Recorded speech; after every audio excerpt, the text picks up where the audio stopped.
Orientación para la juventud. Prefacio. Estamos presentando este pequeño libro con algunos temas que consideramos de vital importancia para el pueblo gnóstico, principalmente para la juventud.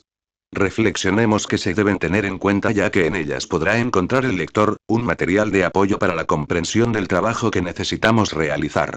Hemos querido llegar hasta la conciencia de nuestros hermanos a través de libros, conferencias y enseñanzas que le conduzcan hacia octavas superiores de la conciencia y del saber.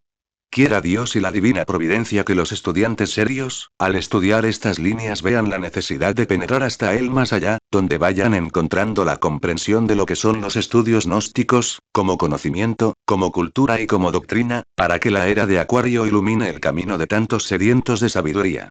Vaya para todos los estudiosos de la filosofía, los más sinceros efluvios de mi corazón.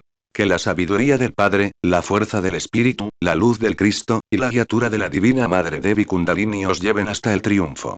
V.M. Lakshmi Monasterio Lumen de Lumine Sede Internacional agosto de 1997. La doctrina. Esta se fundamenta en 13 aspectos esenciales, los cuales estudiaremos uno a uno para que veamos el contenido de lo que la Gnosis nos enseña.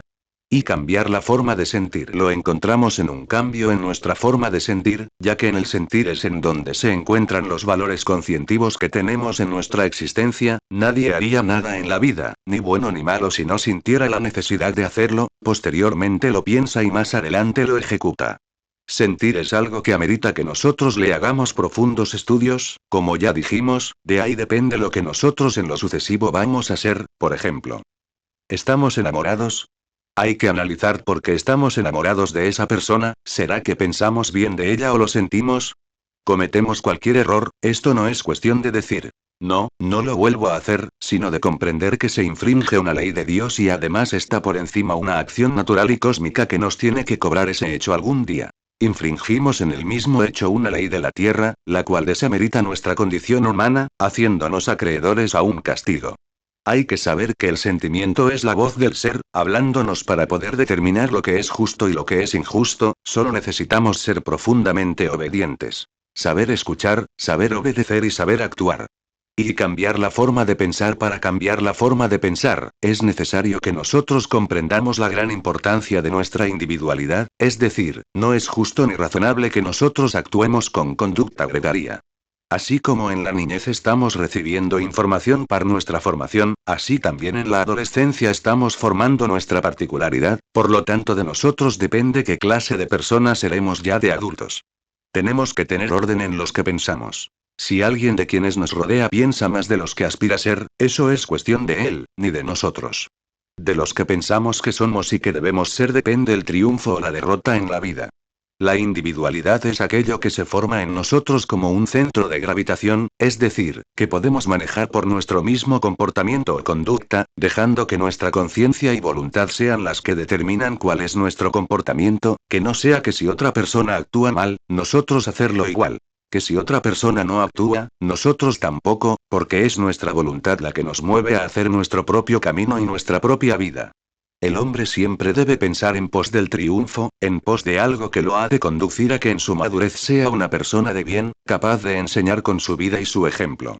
Y nuestra forma de actuar, el actuar siempre es en pos de una determinación tomada con premeditación, es decir que raras veces en la vida se actúa sin un análisis previo. Cuando uno actúa en algo, debe estar basado en 3 cosas. 1. En la necesidad de hacerlo. Esta necesidad puede ser de cómo ganarse la vida. En eso debe actuar la conciencia para hacerlo honestamente. Toda acción debe estar dirigida por la comprensión, por la conciencia y por la rectitud. 2. Toda acción en nuestra vida debemos hacerla por un impulso o necesidad en la cual prive nuestra vida, es decir que si una persona hace algo malo, no le quede el decir que me mandaron a hacerlo, porque eso estaría determinando que es una persona incapaz de actuar por sí misma. Si hace una cosa bien y las muchedumbres critican, que no le dé temor porque está actuando por su propia convicción.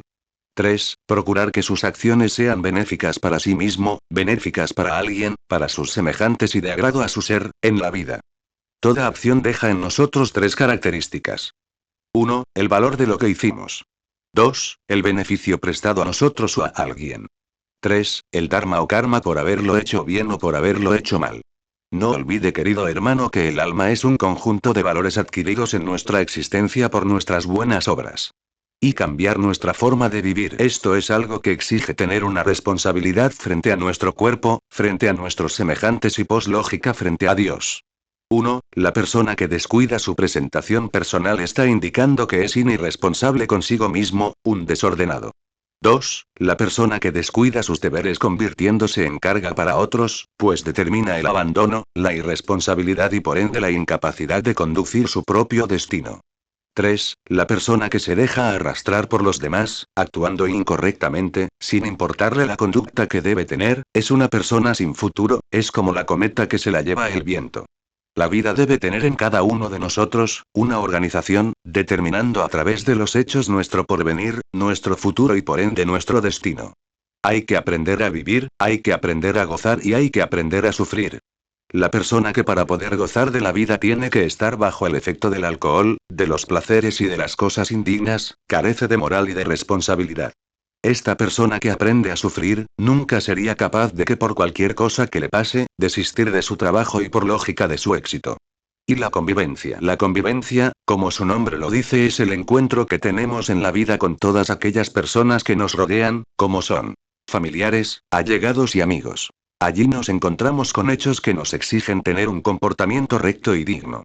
En este encuentro, aflora en la persona una cantidad de elementos, defectos, amor propio, de orgullo, de mando, de complejos de inferioridad, complejos de superioridad, conducta gregaria, pasiones, lascivia, etc. De la persona depende cuál es su comportamiento, si vive dispuesto a hacer un cambio, a ser alguien digno, pues no va a caer en papeles ridículos, o si prefiere enfrentarse consigo mismo, contra su propio ego y no enfrentarse a las personas que le rodean, determinando por su voluntad cuál es la conducta que debe asumir frente a su vida y frente a la comunidad.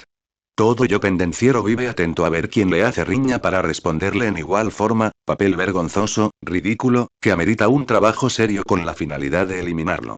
Quien actúe dignamente en la comunidad, por una actuación natural se ganará el respeto, el acato y la obediencia de quienes le rodean. Quien no actúe así, se gana el desprecio, el desacato y la desobediencia de todos los que le rodean. De uno mismo depende el triunfo o el fracaso en la vida. Y la ciencia de aprender. Debemos comprender que el ser humano es un organismo compuesto por funciones biológicas, funciones mentales, funciones emocionales, funciones sexuales, funciones perceptibles, y algo más, funciones imperceptibles. Cuando uno se propone aprender algo en la vida, debe conocer y comprender para qué aprende lo que se propone, con la finalidad de descubrir si es algo emocional, algo subjetivo o en realidad es algo que lo determina su propia vocación. Así evitamos que de pronto un yo que nada tiene que ver con lo que vamos a estudiar, nos ponga en la pantalla de la mente o de las emociones otro programa que nada tiene que ver con lo que determina nuestra conciencia o nuestra vida. El yo, el ego, también quiere venir a la tierra a aprender, él siempre quiere ser el señor, el poderoso, aspira a llegar a la cúspide solo figurar, también aspira a ser el delincuente, el ladrón, el asesino, el violador, es decir, un perverso, inútil, digno de todo desprecio. La persona debe saber elegir qué es lo que en realidad aspira a ser. Esto es digno de un hombre o de una mujer de bien, no lo olvide hermano que el niño de hoy es el adolescente del mañana, el adolescente de hoy es el adulto del mañana y el adulto de hoy es el anciano del mañana y estas cosas se sucederán así en nuestras vidas, queramos o no queramos. Analicemos una lógica de la vida. Un atleta, después de la carrera, si llegó último no quiere dejarse ver de nadie porque verdaderamente en su viaje no hizo nada. El que llegó primero ve con la frente en alto, es decir, cumplió un gran papel en la carrera, así es la vida de nosotros, quien llega a la vejez lleno de fuerza, de sabiduría, de amor. Es un exaltado de la misma vida. El que llega fracasado es un humillado de la vida, joven hermano, de ti depende. Y la ciencia de enseñar. Toda persona que se desenvuelva dentro de una vida normal, como ya dijimos, conviviendo con la humanidad, se ve frente a estas dos ramas tan importantes en la vida. Toda persona, directa o indirectamente enseña, lo importante es que nosotros estemos aptos y dispuestos a aprender. Cuando uno va por la calle y ve a una mujer de la vida licenciosa ofreciendo su cuerpo, el hombre que pasa, pues se horroriza de esto, si está listo a aprender se da cuenta que es un comercio de la carne, que nada tiene que ver esto con el amor. El hombre necesita de mucho amor porque él es la fuerza y esa mujer que vende su cuerpo no le está ofreciendo amor. La mujer pulcra, pasa y ve a esa otra mujer haciendo ese papel y por lógica comprende también ese ridículo papel. Los dos han aprendido para que nunca en sus vidas vayan a caer en semejante error. Asimismo, cuando uno ve a cualquier persona cometiendo delitos, esto no es para criticarlo, es para aprender que eso no se debe hacer. También cuando vemos a las personas que hacen el bien de ellos hay mucho que aprender para nosotros enriquecer nuestra vida. Un televisor es un aparato, que en su pantalla se presenta mucha morbosidad, mucha vaguedad, mucha fantasía, podríamos decir que muchas formas de dormir la conciencia, si estamos atentos no caemos en esa fascinación, pero en el mismo televisor también pueden haber programas culturales, programas que enseñan. Es de nosotros que depende el uso que hagamos de lo que nos rodea. La vida de una persona cuando la vive rectamente, directa o indirectamente le está enseñando a todo el que le rodea y algo más, es una noticia que se extiende por el mundo, haciéndolo ejemplo para todos los que le conocen y los que le han oído nombrar. Toda persona lleva en sí mismo dos caminos. 1, el camino del éxito y 2, el camino del fracaso. Hay que saber elegir, saber vivir y saber aprender. Acuérdate, que la máxima del sabio dice: solo tus obras te acompañarán hasta más allá de la muerte para darte el derecho a un premio o a un castigo. Y el joven, tú eres una persona que se está elevando hacia 4 lados, los cuales determinarán tu vida. 1, estás creciendo en cuerpo, en inteligencia y en razón. 2, te estás proyectando ante una sociedad que te quiere atrapar para ponerte cada quien a su servicio, unos quieren hacer de ti un profesional de cualquier rama del saber, otros quieren hacer de ti un delincuente, drogadicto, homosexual, etc. Otros quieren hacer de ti una persona adinerada, otros quieren que no te intereses en nada, simplemente vivas la vida, pero, eres tú quien debe definir porque esa gente que hoy está contigo, mañana no estará. 3. Eres una persona, que ante tienes unas leyes de Dios para cumplir y unos códigos de los hombres para cumplir, tienes religiones que te muestran caminos, tienes partidos políticos que te muestran triunfos. Observa todo esto y ubícate en tu lugar, no en el lugar de nadie, ni permitas que nadie se ubique en tu lugar, ese lugar en que tú estás es tuyo, hazlo respetar y respétalo. 4. Frente a ti, que hoy eres solo tú, mañana serás una familia. Debes saber elegir y determinar cuál es el paso que vas a dar, recuerda. Que tu triunfo va a ser el triunfo de una familia del mañana, tu fracaso será el fracaso de una familia del mañana. La filosofía de la vida nos enseña que toda dificultad que se nos presente en el camino y la venzamos, es una puerta que se nos abre ante el triunfo de la misma vida.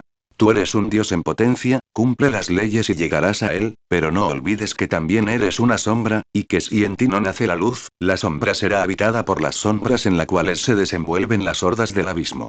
Y el camino. Esta es un proceso de la vida, el cual debemos de vivir por una acción natural. Ha sido dicho muchas veces que una persona puede nacer paralítica y nunca llegar a caminar, sin embargo ese es su camino. Uno puede recorrer el mundo en que anda y nunca reconocer el camino en que vive. El camino es algo muy íntimo, algo muy personal, por lo tanto debemos vivir en una constante en la que nuestros hechos y nuestras obras vayan endulzando y enarbolando nuestra existencia como testimonio de la presencia de un Cristo Redentor que viaja por su vía crucis, que no es otra cosa más que la renunciación que nosotros debemos hacer de tantas cosas que nos sobran y la adquisición de tantas cosas que nos faltan. El camino nos conduce al triunfo de la vida humana y a la gloria del espíritu, nunca intentes viajar por el camino de otros ni nunca invites a otros que viajen en tu camino porque por parecidos que sean esos caminos, nunca son iguales. Cada camino conserva entre sí los pasos que va a dar ese fakir que lo anda. Vive tu camino en 4 aspectos. 1, en la fe, 2, en la constancia, 3, en la voluntad y 4, en el amor. Y, los 5 centros. Cada uno de estos centros tiene una inteligencia individual, la cual trabaja en concordancia con la vida de la persona. Un joven debe darle a cada uno de estos centros, ciertos alimentos o estímulos que en forma individual necesitan. Por ejemplo, el centro pensante. Necesita de actitudes que la persona debe tener, este centro por sí solo no se puede estar quieto, porque él es vulnerable ante la presencia de los diferentes yoes pensadores. Entonces la persona necesita de la inspiración, esta inspiración debe estar fundamentada en una disciplina que se debe hacer en base a la buena música, a los paisajes, a la buena lectura, a las buenas conversaciones, etc. El centro motor. Necesita darle la atención que amerita, justa y disciplinada, por ejemplo. Las caminatas al aire libre, la natación, ciertos deportes como el baloncesto, el voleibol, el fútbol, ejercicios suaves y coordinados, evitando las grandes quemas de energía. El centro emocional. Necesita de buenos conciertos de música clásica, música folclórica combinando esto con muy buena ubicación. El centro instintivo. Necesita que la persona tenga mística, que haga mucha oración, relajación, reflexión. El centro sexual. Debe tener una educación, evitando que la mente entre a determinar sobre la actitud que debe tener el centro sexual. Es necesario que el sexo al producir su energía, ésta sea empleada en buena transmutación, pranayamas, mutación inspirada en los grandes hechos de la vida. Recuerde, hermano lector, que el único centro del cuerpo que genera energía para nuestra regeneración es el centro sexual. Por lo tanto, si el sexo degenera, degenera la persona, y si la persona degenera, la lógica nos muestra que es imposible su regeneración. El cerebro pensante, el cerebro motor, el cerebro emocional deben mantener una constante para que el cuerpo y el alma se fusionen con Dios. Y transmutación para solteros. Es indispensable que la persona que aspira a llegar a la cúspide de los estudios gnósticos se haga casto. Para esto tiene que aprender a aprovechar todos los momentos de su vida, para educar su mente, para educar sus sentidos y por lógica para aprovechar sus energías. Por lo tanto, no sería lógico que si el cuerpo produce energía de momento a momento, la persona haga sino una o dos transmutaciones en el día. Se necesita que cada vez que sienta su cuerpo lleno de esta energía, haga respiraciones profundas, combinadas con oración a la Madre Divina, pidiéndole ayuda. Es necesario que la persona estudie el libro amarillo del maestro Samael, donde habla del pranayama. También es necesario que la persona para estos trabajos se retire a un lugar solo, se ponga las manos en la cintura, con los pies abiertos 30 centímetros, fib. N1, empiece a hacer flexiones, bajando exhala, fib. N2, y al subir inhala, fib.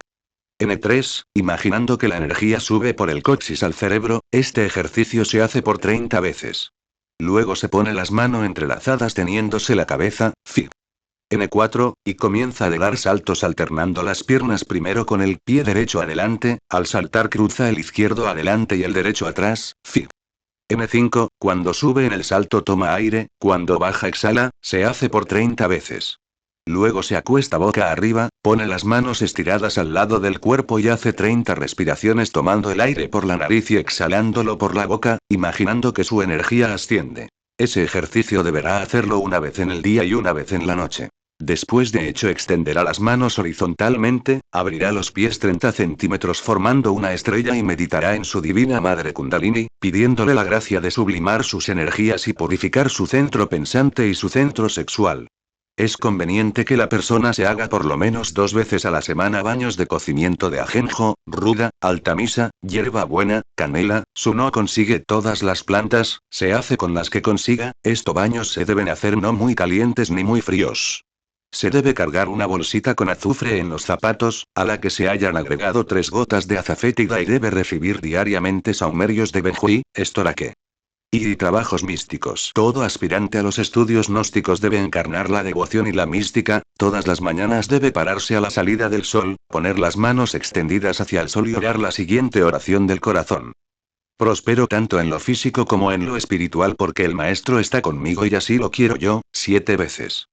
En las noches, preferiblemente estrelladas, levantar las manos hacia el firmamento tratando de sentir que por las yemas de los dedos entra la vibración de todos esos cuerpos celestes y dice: fuerza maravillosa del amor, avivad mis fuegos sagrados para que mi conciencia despierte, 7 veces.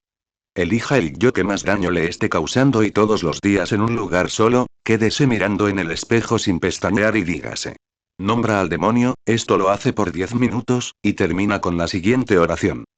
Madre mía, Devi Kundalini, tú que haces que Osiris triunfe de sus enemigos, coge también en tus lazos a este demonio mío. Que me está causando tanto daño y que mi voluntad y mis fuerzas no han podido desintegrar, solo tu madre bendita con tu lanza ígnea y la fuerza que me das, lo desintegrará. Amén, amén, amén. El discípulo se sentará o se acostará cómodamente orándole a su madre, meditando en su madre y sintiendo que dentro de sí ese demonio se desintegra. El discípulo gnóstico todos los días deberá adorar a su divina madre naturaleza, empezar por sentirse ser el aire, sentirse ser tierra, sentirse ser agua, sentirse ser el fuego. Así conseguirá sublimar por sus elementos muchas energías que se le pueden tornar negativas. Cada vez que se sienta abatido, debe orar el Padre Nuestro en silencio, mentalmente, pidiendo ayuda. Debe orar el credo gnóstico pidiendo ayuda al Cristo. Debe orar a su divina madre, la siguiente oración. Oh.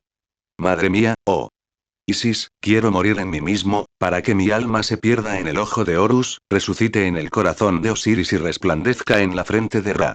Y las relaciones humanas. Toda persona que se desenvuelve dentro de los diferentes aspectos de la vida, debe aprender a comportarse dignamente con todos los que le rodean. Las relaciones humanas son esenciales para convivir. Toda pregunta debe tener una respuesta, toda respuesta debe ser dada en base a lo esencial de la pregunta.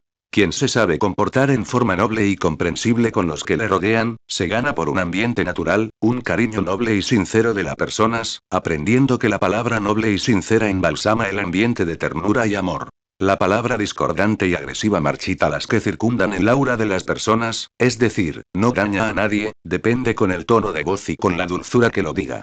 Quien en la conversación no cuida que la palabra hiera la susceptibilidad a los congregados, destruye la armonía y la conversación se torna fastidiosa y discordante.